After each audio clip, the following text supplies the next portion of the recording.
Jadi harus adil terhadap masyarakat bawah. Jangan sampai kita itu seolah-olah hak yang sama sebagai warga negara, kalau gubernur boleh pindah tetapi buruh bangunan nggak boleh. Apalagi pakai operasi justisi. Menurut saya itu operasi yang melanggar HAM. Kita tidak melakukan operasi justisia. Yang kita lakukan adalah lebih kepada kemanusiaan. Siapapun yang datang ke Jakarta harus ada identitasnya. Dukcapil akan mengecek itu, administrasinya dicek.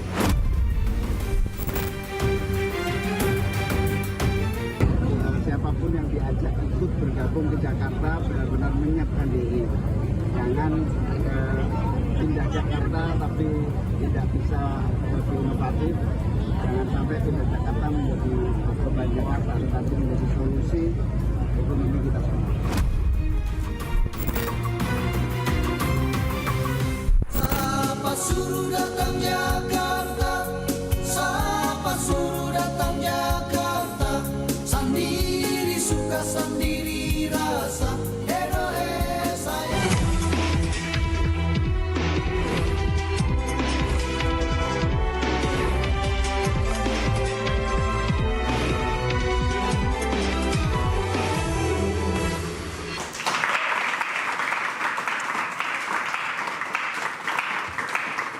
Perayaan Lebaran di kampung halaman hampir usai. Arus balik tidak hanya membawa pemudik kembali ke Jakarta, tapi juga wajah-wajah baru yang ingin mengadu nasib di ibu kota Jakarta. Masih ibu kota atau tidak?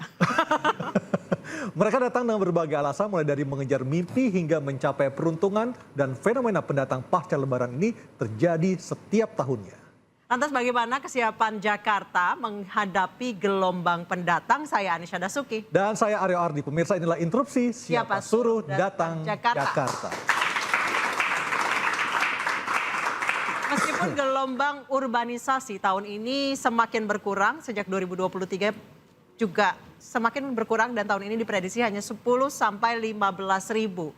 Namun di tengah gelombang PHK, seberapa siap Jakarta menampung 15.000 orang, Pak Yani? Ya, kita perkenalkan dulu ya para narasumber ya. Udah mau main ngegas aja.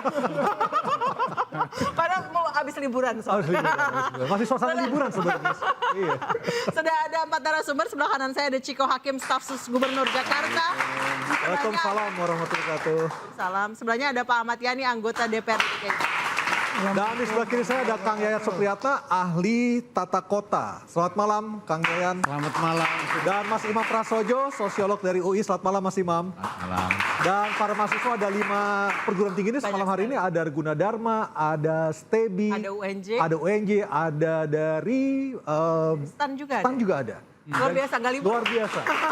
Dan jadi Poltekkes ya. Baik, selamat malam. Terima kasih sudah hadir bersama kami. Silakan Anissa dengan pertanyaan pertama. Saya ke Pak Yani deh. Tadi pertanyaannya sama. 10 sampai 15 ribu di tengah gelombang PHK. Seberapa siap Jakarta? Ini selalu berulang loh Pak. Iya. Saya kira untuk kedatangan warga dari daerah ke Jakarta sudah Lebaran ini, kalau pandangan dari Pemprov DKI Jakarta Dukcapil ya, ada penurunan 10 sampai dengan 15 ribu ya. Ya. Nah ini kalau kita lihat perkembangan dari tahun ke tahun memang ada proses penurunan. Kenapa terjadi penurunan? Karena memang di DKI Jakarta sudah membuat satu kebijakan.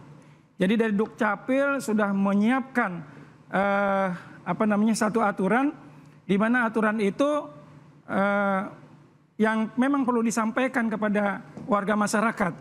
Apa yang sudah dilakukan oleh Pemprov DKI Jakarta dalam hal ini oleh Dukcapil, yaitu melakukan penataan, ya penataan kependudukan. Ya untuk warga yang memang sesuai dengan domisili. Nah dengan adanya penataan kependudukan ini, maka kita lihat bahwa pada saat ini ya tahun 2024 ya kalau tahun 2024 itu 16.000 ya pendatang, dan perkiraan 2025 ini 10 sampai 15.000 ada penurunan. Kenapa? Karena dengan penataan kependudukan sesuai domisili ya sudah terjadi penurunan dari jumlah warga yang akan datang. Kenapa? Karena ada aturan-aturan yang memang cukup ketat yang diberikan untuk warga. Mereka datang ke Jakarta bukan hanya sekedar datang, tapi harus dilengkapi dengan identitas. Kemudian mereka juga harus jelas bagaimana pekerjaannya ke depan kalau mau datang ke Jakarta. Belum lagi mereka juga harus punya keterampilan. Nah ini upaya dari Pemprov DKI Jakarta untuk bisa mengendalikan warga yang datang dari luar Jakarta. Walaupun Pemprov DKI secara terbuka memang membebaskan warga untuk datang ke Jakarta bisa mengadu nasib. Ya. Bang Ciko, ada tambahan lagi dari dashboard yang disebutkan tadi, apa saja yang perlu diidentifikasi dari pendatang yang akan masuk ke kota Jakarta dari Pemda? Saya lebih memilih untuk kita membahas bagaimana Jakarta ini sebagai ibu kota ya, masih hari ini masih menjadi ibu kota. Namanya juga ibu ya, masa anaknya mau datang dilarang tolak, ya kan? Dan ini gitu bukan ya. beban ya, ini adalah orang ingin berkontribusi. Kita jangan selalu menggunakan diksi-diksi yang negatif. Ya. Mari kita gunakan diksi seperti masyarakat pendatang yang ingin berkontribusi untuk karena kita semua pembangunan juga Jakarta. pendatang kan, kita bukan asli Jakarta. Itu yang mau saya bilang gitu ya, di dalam ruangan ini mungkin Bang Yani doang nih ya, asli Betawi kayaknya nih. Ya kan, yang lain pendatang. Walaupun saya yang pendatang itu adalah kakek nenek saya, dari order lama berada di sini. Bapak ibu saya udah lahir di Jakarta juga, saya juga udah lahir di Jakarta. Tapi pada prinsipnya Jakarta ini memang sejak tahun 1940-an udah menjadi target urbanisasi ya. Melonjaknya lagi di tahun 80-an sampai tahun 2000-an dan hingga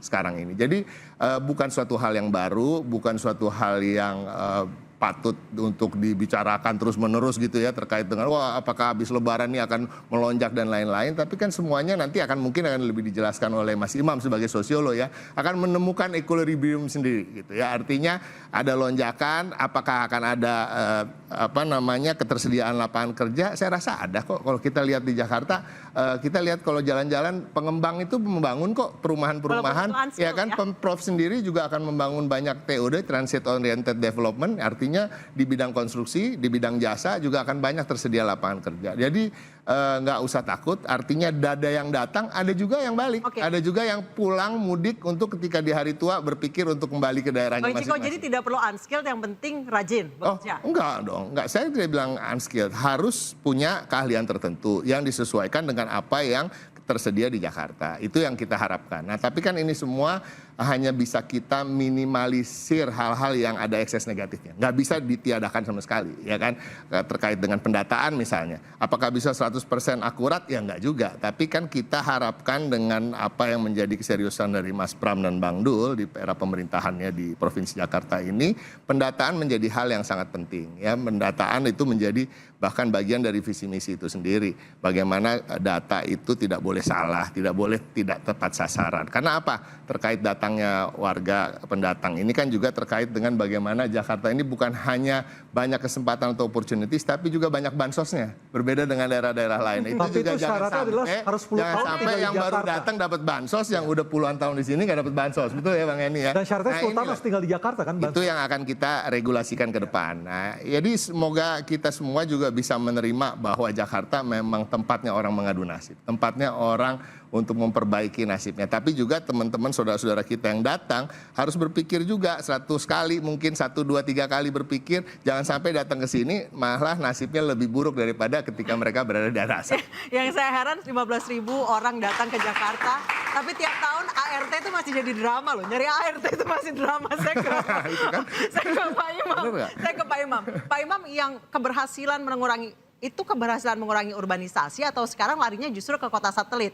Bekasi, Tangerang, Bogor, Karawang, yang ya mungkin Bekasi dan Karawang UMR lebih besar daripada Dan Jakarta. daerah industri.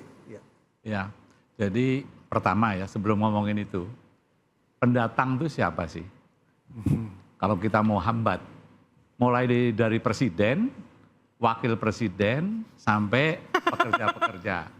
Nah, seringkali jangan salah loh. Kita punya presiden pendatang. Apa dia mau kita larang, kita persulit. Wakil presiden yang sekarang pun pendatang, gitu kan? Nah, memang ada buru-buru bangunan. Jadi kalau kita lihat dari sebabnya mereka datang, secara sederhana itu ada faktor pendorong. Kalau masyarakat pertanian, ya pekerja-pekerja buruh bangunan, tidak ada pekerjaan di sana, tentu dia akan cenderung mencari nasib di Jakarta. Tapi politisi yang kepengen naik jenjangnya juga Harus ke datang ke Jakarta. Nah, jadi Bawa keluarga juga ya. iya, supaya nggak bias gitu loh. Jadi kadang-kadang pada saat kita ngomongin pendatang itu kejem banget terhadap masyarakat yang kepaksa dia harus datang karena di kampung halamannya itu tidak tersedia lapangan pekerjaan yang layak. Nah, tapi pengangguran politisi yang datang ke sini nggak pernah dijadikan pembahasan gitu loh. Nah, jadi menurut saya supaya adil, yuk kita bicara tentang sebab utamanya, pendorongnya apa, sehingga wilayah-wilayah tertentu lebih cenderung orang-orangnya datang ke Jakarta. Ada daya tarik kota ya Mas ya? Ya? Ada daya tarik kota ya? Ada daya tarik. Nah, itu ada push factor yang pendorong, ada juga yang penarik, Ya. gitu kan? Nah, penarik tentu fasilitas pembangunan yang tidak seimbang, ya, sekolah lebih bagus, universitas lebih banyak, ya, kesempatan lebih banyak di tempat seperti Jakarta. Ya jelas aja orang akan tertarik ke kota-kota. Nah, pembangunan yang tidak rata, yang tidak merata itu cenderung mendorong orang untuk mencari nasib dan termasuk politisi. Kalau kita itu ingin berkarir politik secara lebih adil, lebih merata, Harus ke nggak harus di Jakarta. Jakarta gitu loh. Jadi kalau kita ngomongin tentang pembatasan, ingat bahwa gubernur DKI mayoritas orang pendatang. Saya malah nggak tahu siapa. Gitu loh. Dan saya yakin Pak Mas Pramono Anung juga, Mas Pram aslinya Kediri. ya asli Kediri dan mudiknya juga ke Kediri. Dan saya yakin beliau tidak akan mengatakan, mari kita hambat Oh, enggak. orang-orang yang datang. Itu Dia sudah- nggak akan posisi Iya, kayak itu gitu. sudah clear dari Ya. Mas Pram dan Bang Rano sudah clear. Ya, nah justru menurut saya nanti kita bahas bagaimana Jakarta yang dulu sebagai ibu kota, saya nggak tahu sekarang masih apa enggak ya. Nah, itu memfasilitasi daerah-daerah supaya dia ekonominya berkembang, kesempatan. Namanya aja ibu kalau dulu kan. Ibu itu ya memberikan Mengayomi. mengayomi, membesarkan tempat-tempat yang lain. Nah, kalau itu masalah itu betul-betul dibangun dan orang tuh juga nggak suka kok untuk pergi ke sini kalau susah payah. Ya, apalagi kalangan bawah itu ada researchnya, kalangan yang terpaksa dia harus pindah ya dengan tidak ada skill segala macam. Itu dia juga beresiko. Dia nggak suka sebetulnya mengadu nasib dengan ketidakpastian. Tapi karena di daerah asalnya betul-betul situasinya kepepet dan dia berharap ada perubahan nasib, dia datang ke sini. Baik. Jadi harus adil terhadap masyarakat bawah. Jangan sampai kita itu seolah-olah hak yang sama sebagai warga negara, kalau gubernur boleh pindah tetapi buruh bangunan nggak boleh. Apalagi pakai operasi justisi. Menurut saya itu operasi yang melanggar HAM. Operasi justisi sudah diberhentikan sejak 2018. Saya ke Kang Yayat. Kang Yayat, Jakarta tuh masih menarik nggak sih? Nah ini, tadi Mas Imam udah nyinggung ya. Kita itu ribut hanya ketika mempersoalkan yang 10.000, 15.000 karena kategori ketidakmampuan ekonomi. Padahal Jakarta ini sudah ditinggalkan oleh 300 sampai 400 ribu warganya yang move on ke tetangga sebelah. Baik, Mas, kita stop sampai di situ dulu, nanti kita elaborasi lagi. Kita akan lihat dan juga dari Kang Yayat seperti apa. 300 sampai 400 ribu itu move on ke kota lain atau ke negara lain? Ah, itu.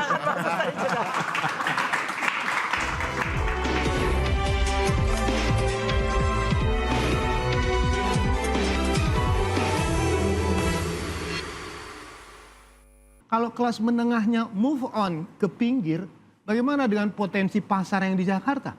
Sementara kita meributkan yang 10.000, 15.000 orang yang memang belum tentu bisa terserap. Tapi ketika mata airnya berpindah ke pinggiran yang masuknya air mata, menjadi masalah buat Jakarta ini.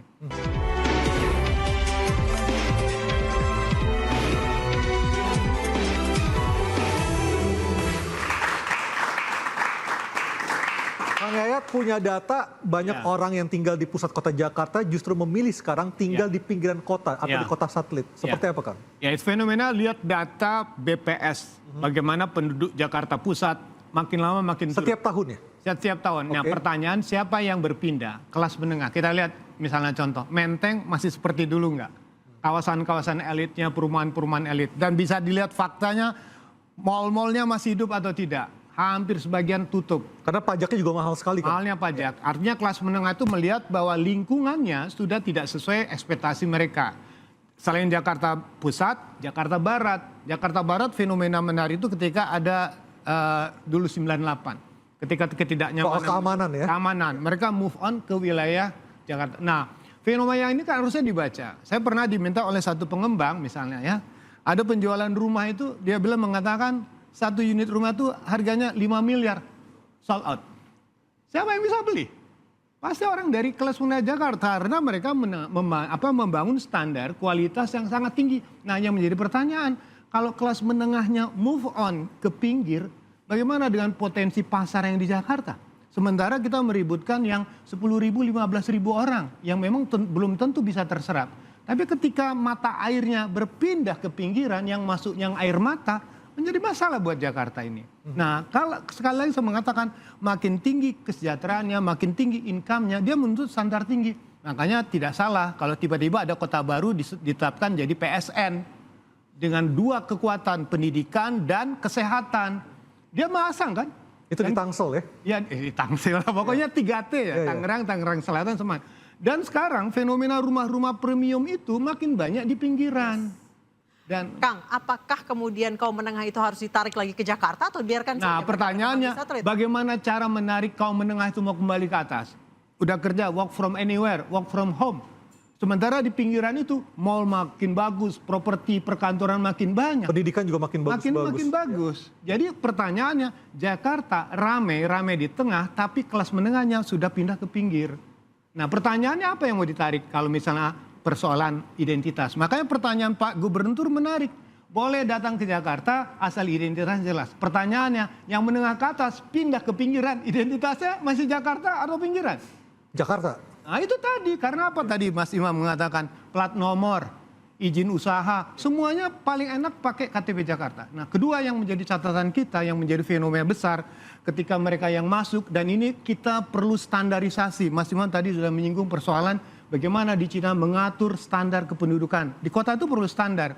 Ketika yang masuk yang bermasalah, berapa dana yang dihabiskan oleh Pemprov DKI untuk bantuan Jakarta Pintar, Jakarta semua. Hampir 17 triliun. Bayangkan dari 90 triliun Jakarta dananya seperempatnya hanya untuk bantuan sosial. Pertanyaannya, berubah enggak? Ada perubahan enggak? Jadi pertanyaan ya memang tergantung kepada visi misi dari gubernur. Kita janji politik, silakan datang ke Jakarta, silakan pilih saya, kasih bantuan sosial. Ada perubahan? Kita nggak tahu. Jadi kosnya ini terlalu besar buat Jakarta ketika angka itu 17 triliun begitu besar hanya untuk bantuan-bantuan sosial. Bang Ciko ada rencana untuk menarik balik si mata air ini kembali ke Jakarta? Sampai saat ini memang kami melihat itu apa yang disampaikan menjadi hal yang menarik ya, bahwa ini akan apa istilahnya menarik. Tapi kan menariknya menarik tempat tinggal mereka. Tapi kan mereka tetap bekerjanya di sini. Ya, kita nggak bisa mengatakan ketika mereka pindah ke daerah lain, mereka tidak bekerja di sini.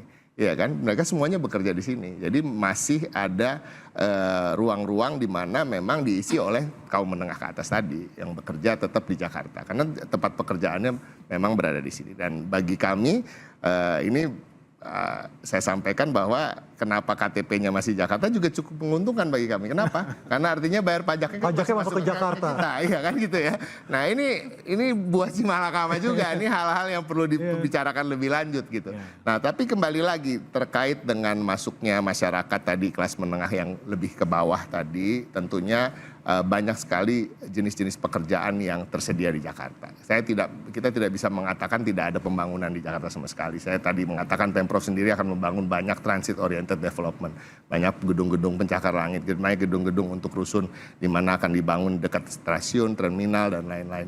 Banyak juga pekerjaan-pekerjaan di bidang jasa misalnya, yang memang sekarang semakin maju sebuah kota ini akan mengarah menjadi kota yang menyediakan banyak pekerjaan di bidang jasa. Dan ke depan Pemprov DKI Jakarta juga mempunyai program-program seperti tadi Mas Pram dan Bang Dul yang dijanjikan dalam visi misinya adalah salah satunya job fair di tiap kecamatan per 3 bulan sekali. Ini sudah dilakukan pertama kali kemarin dan sudah bisa menyerap beberapa tenaga kerja di mana kita kerjasama dengan korporasi-korporasi, BUMD, BUMN dan juga Pemprov sendiri.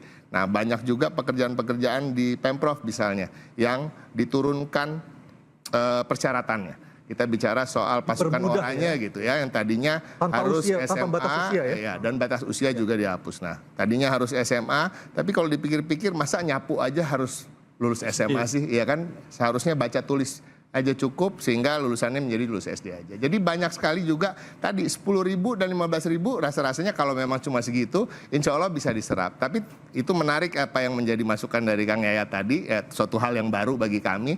Tentu akan kami pelajari lagi, tapi kembali saya katakan apakah mereka ketika pindah ke luar Jakarta pekerjaannya apakah mereka tinggalkan juga kan belum tentu juga ya. Yang kedua tadi keuntungannya bagi kami mereka masih berKTP Jakarta apa? Pajaknya masuk ke kas. Nah ini PAD ya, pendapatan daerah. Berarti operasi justisi mereka yang sudah tinggal di Jakarta kemudian KTP-nya dihapuskan itu sebenarnya rugi dong.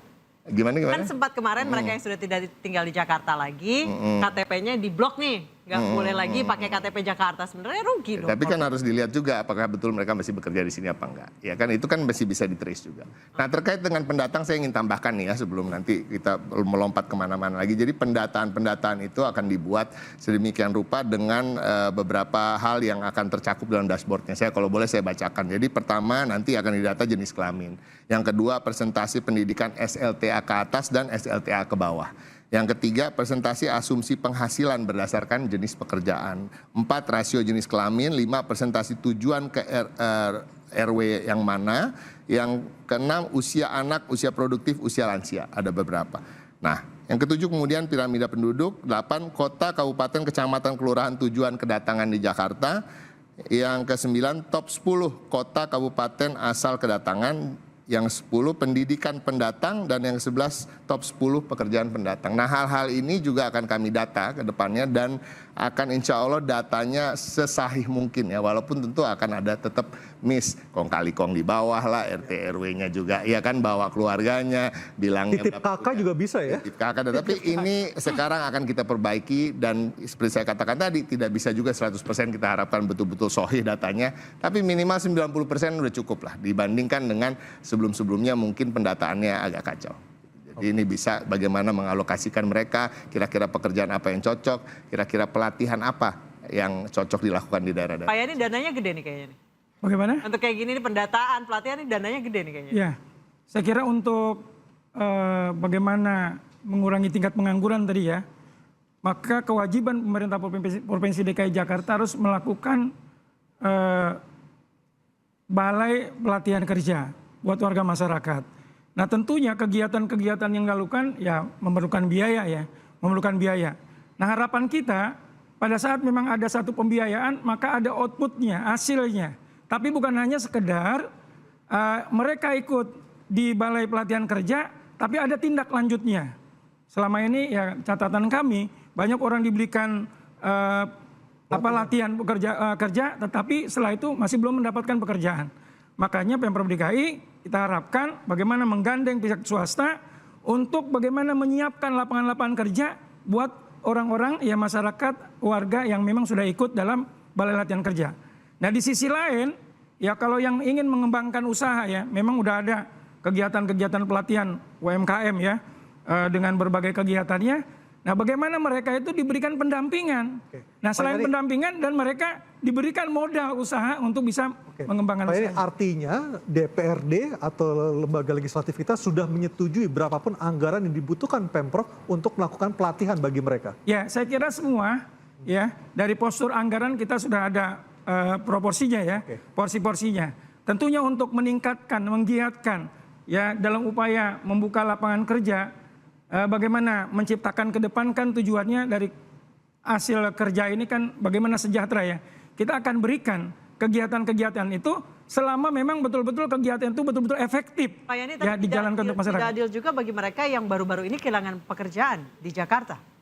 Yang PHK kan cukup banyak juga di Jakarta. Ya, saya kira tentang apa yang terjadi ya kalau memang ada PHK ini juga PR bagi kita semua. Mana yang lebih diutamakan mereka yang baru datang atau mereka yang kena PHK? Ya, saya kira semua secara berbarengan. Nah tentunya tadi kalau pendatang, pada saat mereka datang kan mereka harus punya identitas, mereka harus punya keterampilan, mereka harus ada jaminan tempat tinggal, mereka harus ada jaminan dapat pekerjaan. Ini harapannya.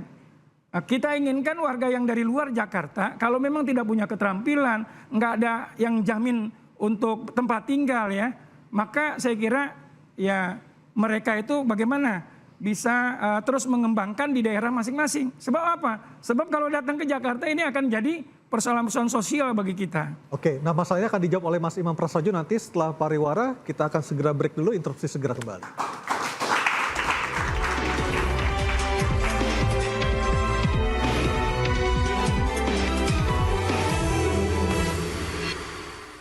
Ada standar-standar bahwa bukan masuk Jakarta, kemudian namanya numpang.com, di mana? Di KK, Pak.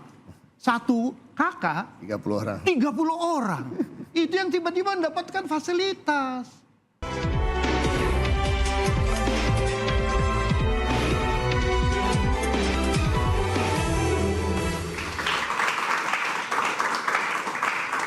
Mas Imam, apa yang bisa dilakukan oleh Pemprov DKI Jakarta untuk membantu Pemprov daerah lainnya supaya mereka-mereka yang datang dari daerah ini juga mempunyai keahlian dan bisa mengembangkan potensi mereka sendiri, Mas Imam? Ya. Pertama, negeri ini kan dibangun dengan sebuah janji proklamasi, yaitu meningkatkan kesejahteraan masyarakat, kesejahteraan umum. Dan mencerdaskan bangsa. Kehidupan bangsa. Artinya tidak hanya DKI yang harus dibangun. Jadi mindsetnya Jakarta sebagai kota yang investasi, ya peredaran uang ada di sini, itu dia juga harus bisa menjadi ibu dalam tanda kutip, membangun pembangunan-pembangunan yang ada di daerah. Nah, itu juga sebetulnya menguntungkan. Makanya nanti anggota DPR, kalau itu tadi ada 17 triliun atau orang-orang yang datang ke sini dianggap dalam tanda kutip beban.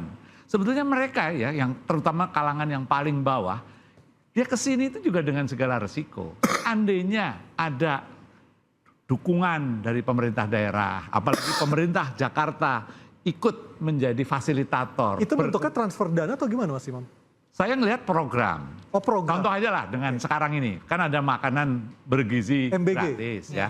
Kalau itu diterjemahkan di dalam upaya untuk community development, pembangunan komunitas, kemudian membangun ketahanan pangan keluarga, bukan food estate yang triliunan itu loh. Ya. Kemandirian pangan di tingkat keluarga dan tingkat komunitas.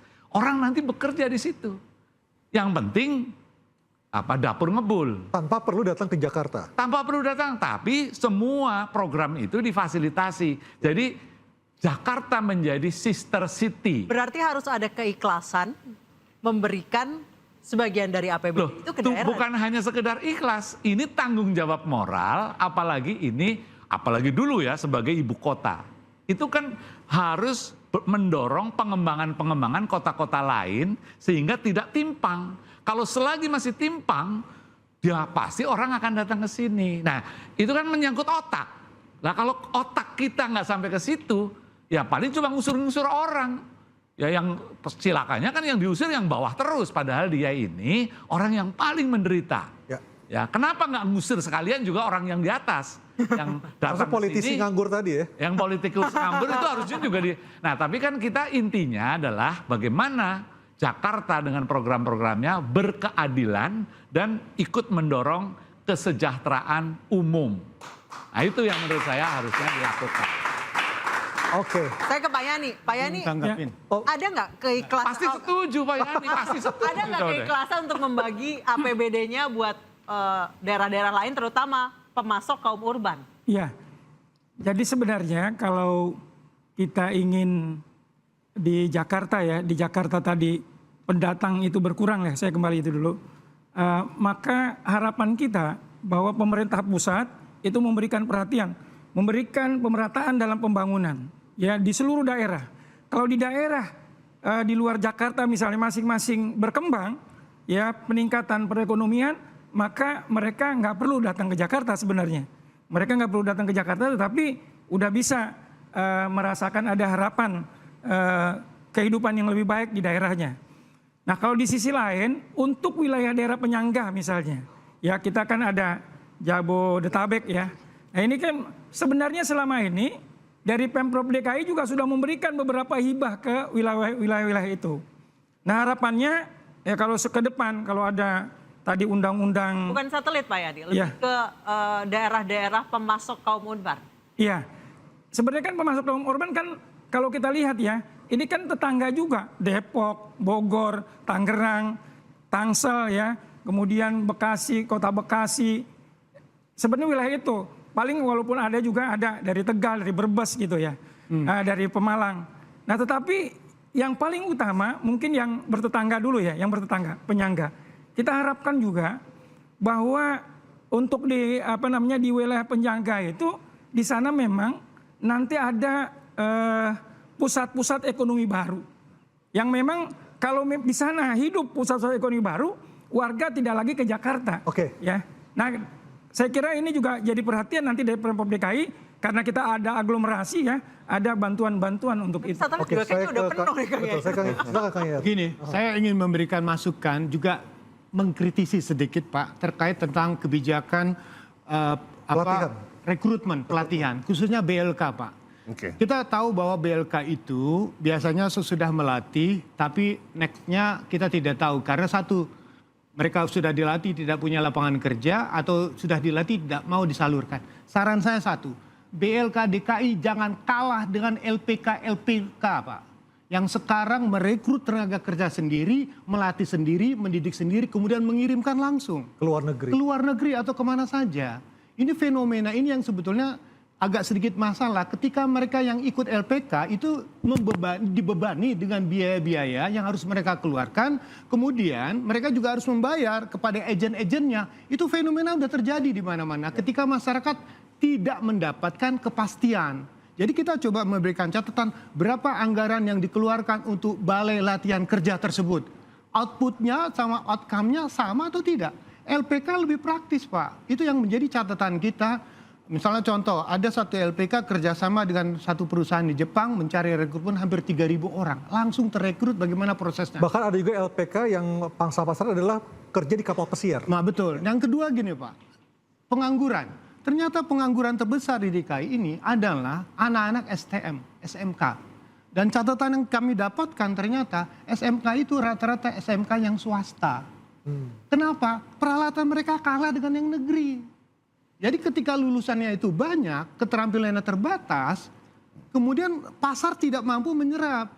Nah itu menjadi catatan kita. Dan satu lagi bagaimana Jakarta ini menjadi tulang punggungnya ekonomi harus dilihat dulu. Datang ke Jakarta bidang apa yang masih terbuka. Satu, sektor primer di Jakarta itu tidak ada.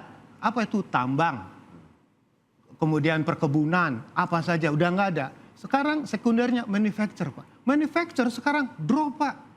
Industri pengolahan tuh semakin drop, bahkan meninggalkan Jakarta untuk pindah ke daerah lain. Yang terjadi di Jakarta sekarang ini adalah tersiarisasi.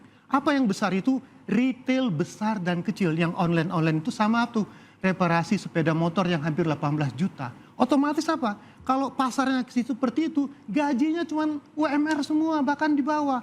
Kalau di UMR, kalau seperti ini Jakarta sampai ke depan, sementara biaya hidup di Jakarta itu makin tinggi. Tinggi, 14 juta Pak. Jadi gaji kita ini tidak menolong masyarakat. Kecuali nanti tadi yang saya katakan ada 17 triliun anggaran untuk membantu mereka yang income-nya terbatas. Bayangkan UMP-nya 5,2. Ya. Mungkin tanggal 5, 2 minggu kemudian koma. Nah, artinya apa? Kita selama tidak merubah struktur income-nya, ketika lapangan kerjanya informal semua, tetap begini Pak. Justru yang kita tunggu adalah apa terobosan yang menuntut pekerjaannya bagus, gajinya tinggi. Kang Yayat, dengan kayak gini bisa nggak Jakarta jadi kota global? Nah, pertanyaan itu tadi, sekarang mulai dari mana? Kita mulai, sekarang DKI sedang menyusun perda, rancangan perda tentang kependudukan. Maka pertanyaan yang pertama, bagaimana tentang strata pendidikan di Jakarta? Apakah perlu suatu saat nanti syarat mendapatkan KTP Jakarta minimal SMA? Kalau masih SD SMP, Anda sekolah akselerasi, difasilitasi dananya. Kemudian yang harus punya keterampilan ditambahkan. Yang kedua ada segmennya, misalnya contoh, berapa tahun orang harus bisa dapatkan rumah susun? 2 tahun dulu jadi warga Jakarta. Pelatihan misalnya 5 tahun. Kemudian untuk mendapatkan bantuan sosial harus 10 tahun. 10 tahun tinggal di Jakarta. Ini kan menarik. Ada standar-standar bahwa bukan masuk Jakarta, kemudian namanya numpang.com, di mana? Di KK Pak. Satu, kakak 30 orang. 30 orang. Itu yang tiba-tiba mendapatkan fasilitas.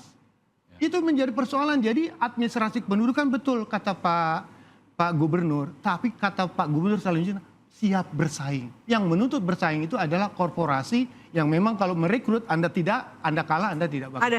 Ada rencana pembatasan kakak nggak sih? Kalau Oh misalnya pasti satu dong, kakak sampai 30 orang. pasti. Bahkan nanti kita kan ada melakukan banyak exercise ya, apa aja yang harus dibatasi. Bahkan kalau di negara-negara yang lebih maju misalnya ya, ada pembatasan, let's say rumah itu luasnya 70 meter persegi, artinya hanya bisa ditempati oleh 4 orang. Nah ini juga sedang kita godok terus, Ya, karena- apakah itu pembatasan terkait dengan luas rumah juga, luas bangunan itu juga bisa efektif untuk mengurangi tadi jumlah satu Ya, karena kakak. Satu lagi gini yang menarik, kita ingin membantu mereka di rumah susun sewa. Ada 2 yang pindah, satu ikut program karena relokasi banjir, lokasi di kolong dipindahkan dengan kata gratis. Yang kedua rumah susun umum. Tapi fakta yang terjadi sekarang dari 2000 sampai sekarang 100 miliar nunggak dan menjadi beban Pemprov. Nah itu kan menjadi fenomena bahwa subsidi rumah juga menjadi bagian khususnya rumah sewa yang tidak terpisahkan dari program ke depannya. Karena Bang Ciko, fenomena tidur shifting di Jakarta itu sangat nyata. Sangat nyata dan itu sangat memprihatinkan. Bahkan ketika masa kampanye, Mas Pram sendiri melihat dengan mata kepalanya sendiri ya di daerah Tanah Tinggi Jakarta Pusat hal tersebut. Dan itu yang membuat dia semakin semangat bagaimana untuk membangun Jakarta khususnya dari bawah untuk tidak terjadi hal-hal seperti itu Baik, lagi. kita break dulu ya. Nisu? Fenomena sosial di Jakarta memang masih sulit untuk diurai. Kita coba urai satu persatu di sini, tetap diinterupsi. Oke.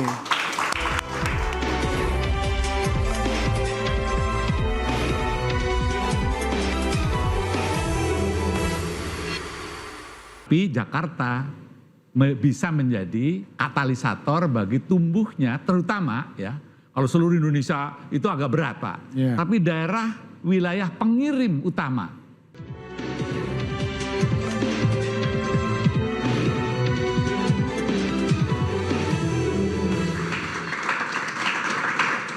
Kang Yayat, singkat saja solusi terbaik untuk masalah urbanisasi ini seperti apa? Yang pertama tujuan urbanisasi pasti orang ingin status sosialnya Naik. yang mobilitas Dan sosialnya lebih sejahtera. naik dari lebih sejahtera. Ya. Pertanyaannya siapa yang mensejahterakan? Kalau hanya menyerahkan kepada pemerintah, capek deh gitu ya.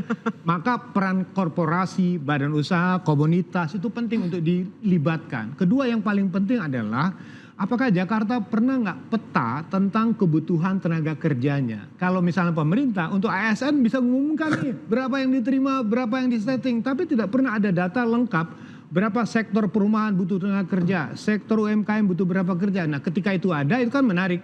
Jadi kita tahu ketika ada musim PHK terjadi, ada potensi yang diberikan ruang untuk melakukan rekrutmen. Kira-kira begitulah. Bang Ciko, apakah bisa dibikin per sektor kebutuhan tenaga kerja yang dibutuhkan oleh Jakarta? Ini menarik banget. Saya senang banget diundang di acara ini hari ini ya. Kebetulan tadi masukan-masukan dari Mas Imam, Kang Yayat itu sangat berharga bagi kami. Tadi juga bisik-bisik Pak Tubrek sama Mas Yani ini harus kita undang khusus untuk bisa bicara ke depan kadis-kadis terkait ya, SKPD terkait. Dan semoga aja masukan-masukan ini terus kita terima dan bisa kita realisasi ke depan.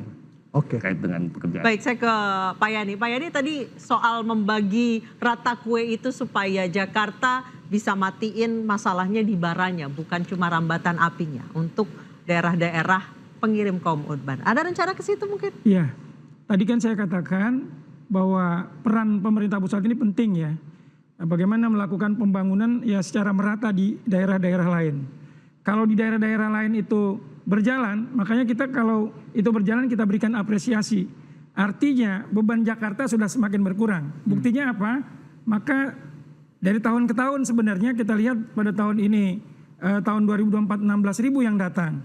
Kemudian perkiraan 2025 10 sampai 15.000 ya. Ini artinya sudah ada ya. Mungkin sudah ada peran dari pemerintah pusat. Cuma memang perlu terus ditingkatkan untuk membangun wilayah-wilayah lain. Terjadi pemerataan pembangunan, ya kemudian peningkatan perekonomian. Nah, kalau ini terjadi ya, saya kira tadi Jakarta juga akan terus memberikan peran. Tadi Mas Imam juga sudah ungkapkan bagaimana ke depan Jakarta bisa memberikan perhatian ke wilayah-wilayah penyangga ya. Tapi bukan hanya provinsi, tapi pada tingkat desa ya. Sehingga bagaimana Jakarta bisa membangun masyarakatnya agar bisa lebih berdaya lagi yang untuk ke depan. Baik. Mas Imam, apa yang perlu dikawal dari rencana kebijakan Pemda ini? Jadi saya setuju dengan Pak Yani bahwa ini tidak hanya bisa diserahkan hanya pemerintah DKI. Ya. Tetapi pemerintah Jakarta ini itu bisa menjadi stimulator, pendorong. Dan itu dananya itu lebih mudah daripada melobi yang di atas. Nah, Jakarta bukanlah kota egois. Jakarta bukanlah kota hanya memikirkan warga di sini.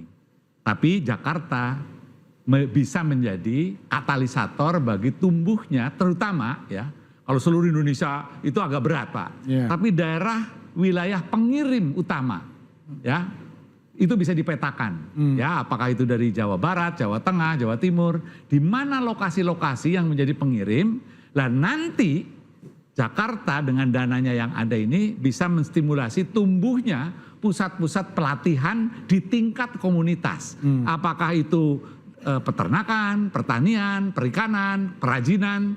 Nah nanti Jakarta, apalagi sekarang ini Mas, mumpung lagi ada staf ahlinya, ya Mas Pram akan dikenang menjadikan Jakarta adalah kota yang mampu menggalang solidaritas ya, dan rakyat di seluruh Indonesia, terutama yang menjadi pengirim, menjadi lokasi-lokasi yang penuh dengan pelatihan-pelatihan dan tidak tergantung pada industri. Baik. Gitu, kira-kira gitu. Mudah-mudahan Jakarta ke depan akan jauh lebih baik. Menyelesaikan masalah Jakarta dengan pemikir-pemikir hebat ditambah APBD yang sebenarnya besar itu sebenarnya Super jumbo. Super jumbo sebenarnya tidak terlalu sulit kalau dananya tidak dikorupsi. Saya Anissa Dasuki. Dan saya Aryo Ardi, terima kasih, selamat malam dan sampai jumpa.